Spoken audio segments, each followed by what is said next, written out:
여러분, 지금 진짜 큰일 났습니다. 역사적인 기회와 함께 기존 금융 시스템의 수호자들이 최후의 통첩을 날리고 있는 상황이 벌어지고 있는 거죠. 오늘 우리는 이 경고이자 기회인 신호탄을 완벽하게 분석하고 왜 XRP에 대한 투자가 단순히 가능성이 아니라 논리적 필연이 될 수밖에 없는지를 데이터와 팩트로 증명할 겁니다. 유럽 중앙은행부터 글로벌 유동성의 거대한 전환점까지 핵심 논리만을 3분의 2 분량으로 압축 해제해 드리겠습니다. 유럽 중앙은행의 크리스틴 라가르드 총재가 비트코인을 중앙은행의 공식 준비금 자산으로 편입하는 것을 명시적으로 거부했습니다. 이는 단순한 발언이 아니라 우리가 투자해야 할 방향을 알려주는 결정적인 이정표인데요. 그녀가 비트코인을 거부하는 이유는 극심한 변동성, 내재 가치 부족, 그리고 가장 중요한 규제 불확실성과 자금 세탁 의혹 때문입니다. 최상위 금융기관은 이상이 아닌 규제와 통제의 현실을 좇는다는 겁니다. 이 기준이야말로 다른 디지털 자산의 기회가 됩니다. 중앙은행이 준비금 자산으로 요구하는 필수 요건은 3가지입니다. 첫째, 유동성, 둘째, 보안성, 그리고 셋째가 바로 안전성이죠. 이 안전성은 자산이 자금 세탁이나 범죄 활동의 의혹으로부터 완벽하게 자유로워야 한다는 의미를 내포합니다. 비트코인이 아무리 탈중앙성을 자랑해도 이 규제 준수와 명확성이라는 중앙은행의 벽을 넘을 수 없다는 겁니다. 투자자로서 우리는 이 벽을 넘을 수 있는 중앙은행의 기준에 맞는 자산을 찾아야 하죠. ECB가 설정한 까다로운 기준을 모두 충족시키고 미래 금융 시스템에 통합될 수 있는 디지털 자산 후보는 사실상 XRP와 XLM으로 압축됩니다. 이들의 선택 근거는 명확하게 규제 준수, 운영 안정성, 그리고 확고한 파트너십에 기반합니다. 리플은 AXRP가 그들의 비즈니스 핵심임을 증명하며 실제로 글로벌 은행 및 기관의 제품과 기술을 구축하고 있습니다. 단순한 코인 투기가 아닌 기술 기반의 산업 투자로 보아야 합니다. 리플은 공식 발표된 6-7가의 외에도 이미 전 세계 24개 이상의 중앙은행 및 기관과 CBDC 관련 테스트를 진행하고 있습니다. 즉 15에서 18개의 CBDC 테스트 결과가 아직 비공개라는 뜻인데요. 우리가 알지 못하는 이 테스트 결과들은 향후 글로벌 금융 시스템의 판도를 결정할 가장 핵심적인 정보입니다.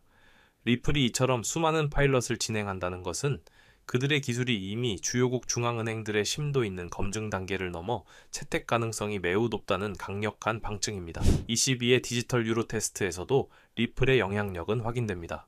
라가르드 총재의 비트코인 거부에도 불구하고 ECB는 XRP 레저를 활용하는 엑시올로지라는 기술을 통해 디지털 유로의 핵심 인프라를 비공식적으로 시험하고 있습니다. 이는 ECB가 표면적인 부정에도 불구하고 뒤로는 가장 실용적이고 규제 친화적인 XRP 레저를 조용히 테스트하고 있음을 시사합니다. XRP가 중앙은행 후보로 거론되는 가장 결정적인 발판은 미국의 법원 판결입니다. XRP는 미국에서 비증권 지위를 확정받았고 이는 가장 큰 걸림돌이었던 규제 리스크를 근본적으로 해소했다는 것을 의미합니다. XRP는 ODL을 통해 속도와 비용 문제를 해결했고 여기에 법적 명확성까지 확보함으로써 중앙은행의 최우선 순위와 완벽하게 일치하게 된 거죠. 다른 어떤 암호화폐도 XRP만큼 규제적 안정성을 갖추고 있지 못합니다. 최근 시장의 하락세로 인한 공황 매도에 휘둘려서는 안 됩니다. 진정한 투자는 최소 3년, 5년 혹은 10년의 비전을 가지고 접근해야 합니다. 규제가 확립되고 글로벌 은행들이 기술을 채택하고 시스템 전체가 전환되는 데는 당연히 시간이 걸립니다. 이것은 단기적인 이슈가 아니라 수년간 진행되는 장기전입니다. 단기적인 가격 변동에 일희일비하기보다는 거대한 물줄기가 바뀌는 구조적인 변화의 시간표에 집중해야만 성공적인 투자를 할 수 있습니다. 전문가들은 지금이야말로 경제 침체와 같은 것이 경제 변수와 분리된 트렌드에 집중해야 할 때라고 강조합니다. 그들이 지목한 핵심 동력은 스테이블 코인의 급격한 성장과 실물 자산 토큰화의 광범위한 확산입니다. 특히 토큰화 시장은 수년 내에 지금보다 최소 10배 이상 성장할 것으로 예측됩니다. 이것은 향후 수십 년을 지배할 세대적인 투자 기회이며 새로운 시스템의 기반 기술에 우리는 주목해야 합니다. 최근 암호화폐 가격 하락의 진정한 이유는 미 재무부 일반 계정 증가에 따른 은행 준비금 급감, 즉 유동성 경색이었습니다. 하지만 시티뱅크는 이제 TGA가 감소하면서 은행 준비금이 회복되고 이로 인해 시장의 유동성이 극적으로 개선될 것이라고 예측합니다. 유동성이라는 피가 시장에 다시 돌기 시작하면 가장 먼저 그리고 가장 크게 반응하는 것이 바로 암호화폐 시장이라는 사실을 잊어서는 안 됩니다. 유동성 개선 전망은 글로벌 중앙은행들의 정책 전환 움직임으로 더욱 확실해집니다. 미국 연준이 양적 긴축을 종료하고 양적 완화를 재개할 시점이 임박했고 일본 등 다수 중앙은행들이 대규모 자금을 시장에 쏟아붓고 있습니다. 글로벌 통화량 증가는 주식, 금과 같은 위험자산으로 대규모 자금의 유입을 촉진하며 이미 바닥을 다진 암호화폐 시장이 이러한 통화 정책 변화의 최대 수혜자가 될 수밖에 없습니다. 글로벌 금융 공룡들의 참전은 피할 수 없는 현실입니다.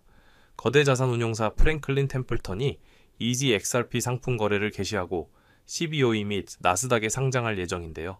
이는 규제 확립, 기관 투자자의 채택, 그리고 ETF 출시의 수순으로 시장이 새로운 단계에 진입했음을 명확히 보여줍니다. 합법적인 금융 인프라를 통해 거대 자본이 XRP를 매집하고 있다는 사실을 우리는 주목해야 합니다. 로빈후드의 CEO인 블라드 테네브는 실물 자산 토큰화를 멈출 수 없는 화물열차고 규정하며 이 흐름이 결국 글로벌 금융 시스템 전체를 집어삼킬 것이라고 예측했습니다. CEO가 이렇게 강력한 표현을 사용한 것은 그가 이 메가 트렌드의 파괴력과 불가역성을 얼마나 깊이 인지하고 있는지를 보여줍니다. 토큰화 혁명의 기저에는 XRP 레저와 같은 빠르고 효율적인 블록체인 기술이 필수적입니다.